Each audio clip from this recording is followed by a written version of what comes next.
तो high class 12 students, तो आज हम करेंगे 2 चैप्टर हिंदी का। फर्स्ट चैप्टर जो है हमारा फर्स्ट चैप्टर देवसेना का गीत, और दूसरा चैप्टर हमारा चैप्टर का नाम है कार्निलिया का गीत। तो इसी चैप्टर में अच्छे से समझेंगे और करेंगे। और आपको नोट्स PDF चाहिए तो हमारे टेलीग्राम चैनल में ज्वाइन हो जाइए, जिसका नाम AS स्मार्ट लर्निंग है, जो आपको डिस्क्रिप्शन में मिल जाएगा। और यहाँ AS स्मार्ट लर्निंग द्वारा पढ़ाया जा रहा है। कुछ भी आपको नोट्स PDF चाहिए तो AS स्मार्ट लर्निंग द्वारा पढ़ाया जाएगा। तो हम पहले इंट्रोडक्शन जान लेते हैं, मतलब ये कि क्या क्या कहाँ से लिया गया है, क्या है क्या नहीं। तो इंट्रोडक्शन में हम देखेंगे देवसेना का गीत जयशंकर प्रसाद नाटक स्कंदगुप्त से लिया गया है। मतलब कि जो देवसेना के गीत है, यहाँ गीत एक नाटक से जो स्कंदगुप्त नाम नाटक है, जो वहाँ से लिया गया। देवसेना का मालवा के राजा, मतलब देवसेना जो थी वो मालवा की राजा की बधुमा की बहन थी। शब्दार्थ है कि जो देवसेना थी वो मालवा प्रदेश के जो राजा थे उसकी बधुमा की बहन थी। जो युद्ध में मृत्यु हो गई तथा बाद में जो एक युद्ध हुआ जिससे एक देवसेना की भाई बहन तथा उसके पूरे परिवार को मार दिया गया। जो देवसेना थी वो एक स्कंदगुप्त से प्यार करती थी और इसके स्कंदगुप्त मालवा के धन कुबेर की बेटी विजया से प्यार करती थी। मतलब जो मालवा प्रदेश की धुनकबेर थी, उसकी बेटी विजया थी, जो स्कंदगुप्त उससे प्यार करता था। तो दूसरा चैप्टर तो देखिए।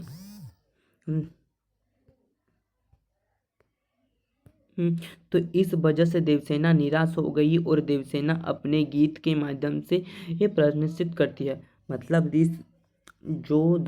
वो स्कंदगुप्त जो मालवा के धन कुबेर थे उसकी बेटी विजया से प्यार करती थी। स्कंदगुप्त से वो नाराज हो गई और अपने गीत से माध्यम से वो प्रायश्चित करती है। और इसी भ्रम के जीती रही, अतः उसे बहुत दुख हुआ। इस कारण उसे देवसेना का बहुत ही दुख हुआ था। तो हम पंक्तियों के माध्यम से अब पढ़ेंगे। आवेदना मिली विदाई मैंने ए भ्रम बस जीवन संचित मधु का योग की भीख लुटाई। चल चलते संध्या के श्रम कण आंसू से गिरते थे। परीक्षण मेरी यात्रा पर बोल लेती थी निर्वता अनंत की अंगड़ाई। शब्दार्थ तो बताता है कि तो व्याख्या में हम देखेंगे कि देवसेना कहती है कि मेरा पूरा जीवन दुख और कष्टों से भरा हुआ है। मतलब देवसेना कहती है कि उसका जीवन दुख और कष्टों से भरा हुआ था। मेरा पूरा परिवार खत्म हो गया और जिससे मेरा प्यार किया उसने मुझे ठुकरा दिया। मतलब युद्ध जो हुआ था उससे उसका पूरा परिवार खत्म हो गया और उसके बाद जो देवसेना जिससे प्यार करती थी उसने जब उससे प्रपोज किया तो उसने ठुकरा दिया। मैंने अपने यौवन काल को भ्रमवश बिता दिया। मतलब अपने जो जवानी काल थे तो वहाँ अपने भ्रमवश बिता दिया। देवसेना को उस पर समय कर नादियों पर पछतावा हो रही था। मतलब जो देवसेना थी उससे अपनी नादानियों पर उससे पछतावा हो रही थी। वह कहती है कि उसके दुख से दुख होकर यहाँ शाम भी आंसू बहा दिया। अर्थात वह जीवन के दुखों को लड़ते लड़ते थक चुकी थी। मतलब कि जो देवसेना थी वह कहती है कि जो उसके जो दुख थे वह दुखों से लड़ते लड़ते वह थक चुकी थी दुखों से। वह देवसेना वह कहती है कि उसकी पूरी जीवन यात्रा में सिर्फ उसका अकेलापन और उसके आंसू ही साथ दे रहे थे। मतलब जो वो देवसेना थी उसकी पूरी जीवन यात्रा में सिर्फ उसके अकेलापन और उसके आंसू ही साथ दे रहे थे और उसके अलावा उसके कोई साथ में नहीं था। तथा दूसरे पॉइंट में पढ़ेंगे कि श्रेमित स्वप्न की मधुमाया गहन विनित तरु छाया में पाथिक उन्दित स्मृति में किसने वहाँ बेगाह की तान उठाई लगी सदृष्ट दुहियु थी सबकी रही बचाए फिरती कब की मेरी आशा राह बाबली तूने खो दी सकल कमाई। मतलब वह कहती है देवसेना के बाद से वह कहती है कि देवसेना अपने बीते पलों को याद आती है और उससे सोचती जब उसने अपने प्रेमी को पाने के लिए अनेक प्रयत्न किए परंतु उसने सफल नहीं। मतलब देवसेना अपने कहती है कि वो और याद करती है कि वो जब अपने प्रेमी स्कंदगुप्त को पाने की कई बार ट्राई किया और साथ ही उसने एक बहुत ही मेहनत से प्रयत्न किया पर वो सफल नहीं रही। आज वह अपने प्रेमी निवेदक दे रहा है। मतलब प्रेमी आज उसे प्रपोज कर रहा है और जीवन की दुखों से दुखों देवसेना यहाँ प्रेम निवेदन बिल्कुल भी पसंद नहीं है। मतलब जो स्कंदगुप्त थी नहीं है वहाँ खुद दूसरों के नज़रों से बचाए रखती है और वहाँ अपनी आशाओं को बावली कहती है और कहती है कि मुझे स्कंदगुप्त की ज़रूरत तब थी तो उसने इनकार किया। मतलब देवसेना कहती है कि जब देवसेना ने स्कंदगुप्त को प्रपोज किया था तो वो स्कंदगुप्त ने कह दिया था कि वहाँ मालवा के जो धनकुबेर थे उसकी बेटी बेजहा से प्यार करती थी। इस कारण उसने उसे वो एक प्रपोज को इनकार कर दिया और बाद में स्कंदगुप्त ने मालवा की बेटी धनकुबेर की बेटी जो विजया थी उसको प्रपोज किया तो उसने उसे इनकार कर दिया और बाद में आकर जब स्कंदगुप्त ने जब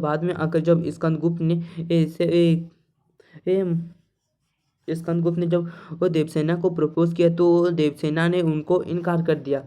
मतलब यहाँ क्या हो रहा है कि धोखा दे के मेरा इंतकाम देखेगी वैसे ही यहाँ दूसरा हो रहा है कि धोखा दे के तू मेरा इंतकाम देखेगा। उसी प्रकार अगर मैंने उसके प्रेम निवेदन को मान लिया तो अपने जीवन का तपस्या फल रूपी कमाई खो देंगे। मतलब जो वो अपने यौवन अवस्था थी तो वहाँ वो उसके लिए ब्रह्म अवस्था में थी स्कंदगुप्त के लिए तब वहाँ अपनी तपस्या उसको जब प्रपोज एक्सेप्ट नहीं किया स्कंदगुप्त ने देवसेना का तब वहाँ अपने जो यौवन अवस्था थी तो वहाँ अपनी ब्रह्मवश बिता दी और अपने एक तपस्या के रूप में रूपी कमाई वहाँ खो दी कि जब वो स्कंदगुप्त का प्रपोज एक्सेप्ट कर लेगी। दूसरा पॉइंट में देखेंगे कि चढ़कर मेरे जीवन रथ पर प्रलय चल रहा है अपने पद पर मैंने निज दुर्बल पद बल पर उसे हारी छोड़ लगाई लोटा लो यह अब धाती मेरी करुणा हा खाती विश्व न संभली यह मुझसे इससे मन की लाज गवाई। मतलब देवसेना कहती है कि देवसेना के जीवन में दुखों का डूबा हुआ है। मतलब जो देवसेना तो वह अपने जीवन में शुद्ध दुखों से डूबी हुई थी। वह ना जानती थी कि वह कमज़ोर है लेकिन उसने हार नहीं मानी बल्कि संघर्ष किया। मतलब जो देवसेना थी वह जानती थी कि वह कमज़ोर है परंतु उसने कभी हार नहीं मानी। अतः अपने संसार को संबोधित करते हुए कहती है कि संसार इस प्रेम के वापस ले लो इससे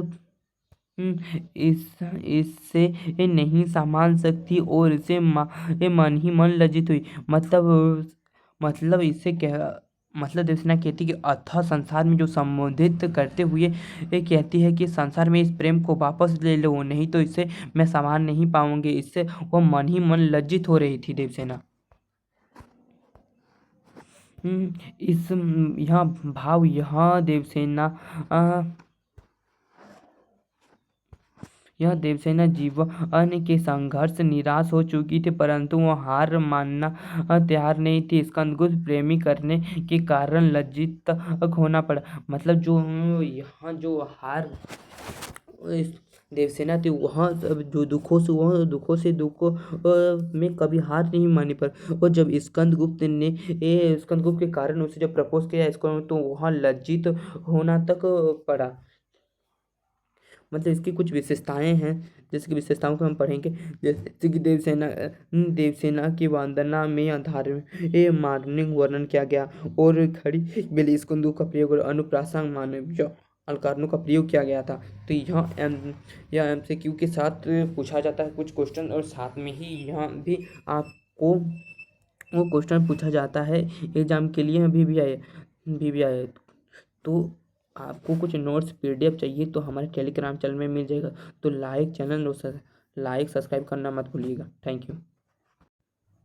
अब हम दूसरा चैप्टर पढ़ेंगे। दूसरा चैप्टर का नाम क्या है? तो दूसरा चैप्टर का नाम है कार्निया का गीत, जो अध्याय 1 के ही भाग 2 है। तो हम 1 शॉट में ये चैप्टर कंप्लीट करेंगे।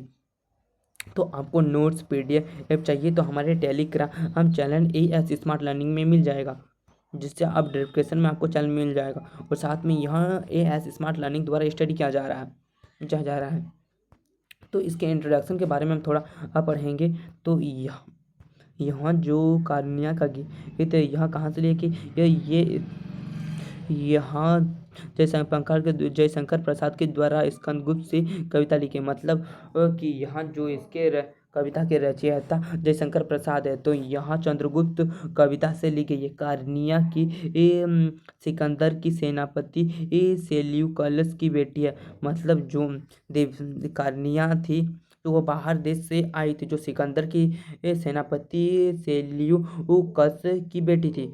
मतलब जो सिकंदर था तो उसे का सेनापति की सेल्यूकस की एक बेटी थी वो। तो हम इस गीत में कार्निया भारत की देशी प्रकृति और सुंदरता बहुत सी अच्छे का वर्णन कर। मतलब इस गीत में जो है तो वो कार्निया जो है वहाँ यमुना नदी के तट पर बैठी भारत के प्रकृति और सुंदरता से बहुत अच्छे से वर्णन करती है। तो इसी के बारे में हम पढ़ेंगे। तो जो वहाँ चंद्रगुप्त विक्रम आदित्य से प्रेम करने लगी थी। मतलब जो कार्निया थे वहाँ चंद्रगुप्त विक्रम आदित्य तो वहाँ उससे प्रेम करने लगी, जिससे उसे भारत और भी प्यारा लगने लगा था। तो उसे भारत बहुत ही प्यारा लगने लगा था। जब उससे विक्रम आदित्य से प्यार करते तो उससे और भी भारत अच्छे लगने। इस कविता में वहाँ अपने भारत की विशेषताओं को बताता। मतलब जो इस कविता है तो वहाँ भारत के विशेषताओं के बारे में वर्णन करती है। तो हम इसी के बारे में पढ़ेंगे। अरुण देश हमारा, जहाँ पहुँच अनजान क्षितिज को मिलता एक सहारा।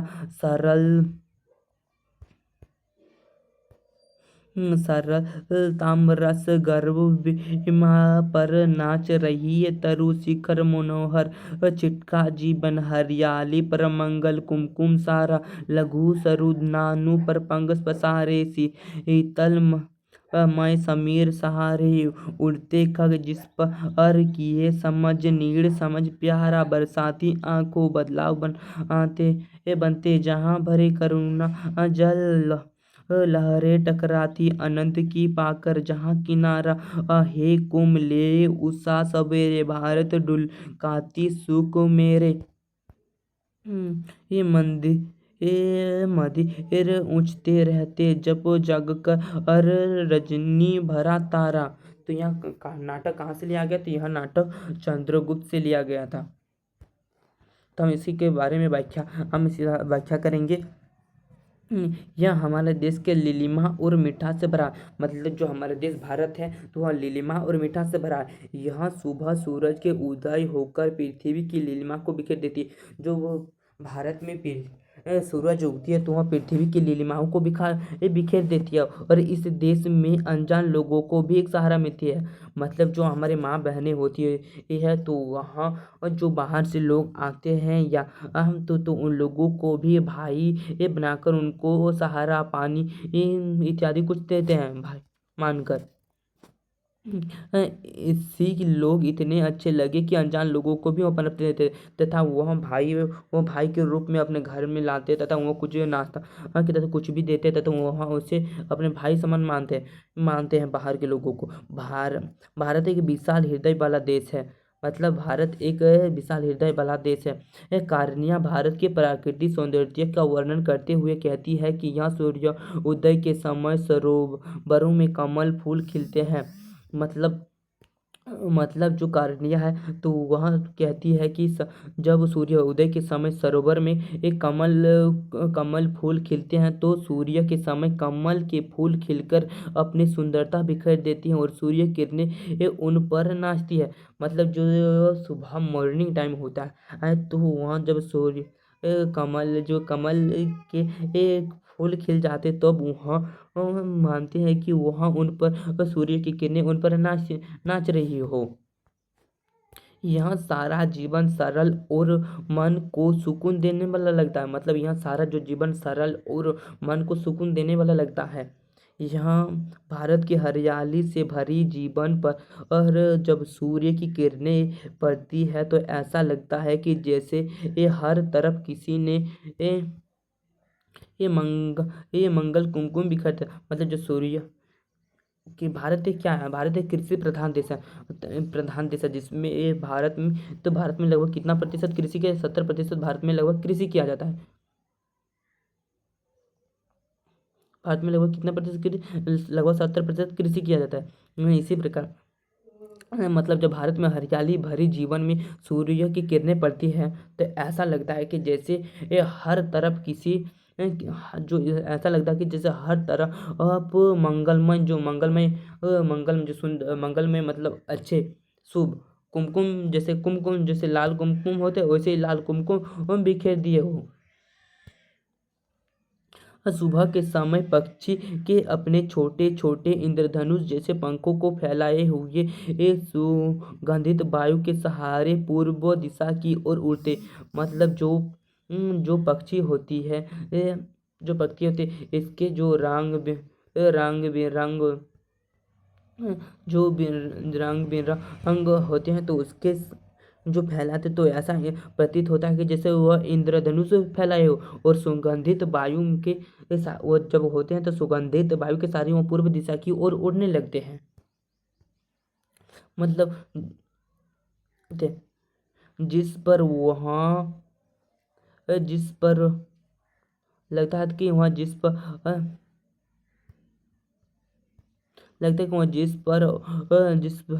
जिस ओर मुंह किए उसी ओर अपना घर समझ रहे अर्थात भारत का उनका घर। मतलब वह जिस ओर मुंह वो कर रही है या कर रहे हो तो अर्थात वो ऐसा प्रतीत होता है कि वो उनका घर भारत है।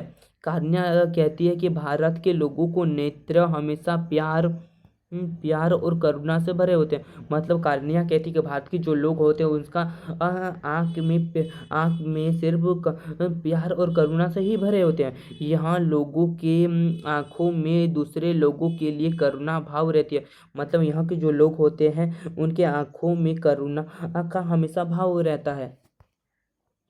जब कारणिया का प्रांत काल में सौंदर्य का वर्णन करते हुए कहती है कि जब भारत में रात को जागने के बाद तारे मस्ती में ये उगते हैं तब उत्साह रूपी नायिका सूर्य रूपी नहरे कलश की सूखी रूपी से लेकर आती है। मतलब कहानियाँ कहती कि जब सौंदर्य का वर्णन करते हैं मतलब कहानियाँ प्रांत काल मतलब शाम के समय शाम और भोर के समय जब रात के जगने के बाद जो मस्ती में उगते सूरज है तो उसी नायिका में एक ऐसा प्रतीत होता है कि कलश में सूखी रूपी जल लेकर आती है तथा दूसरी ओर भारत की धरती की लुढ़का देती है और भारत की धरती को लुढ़का देती है।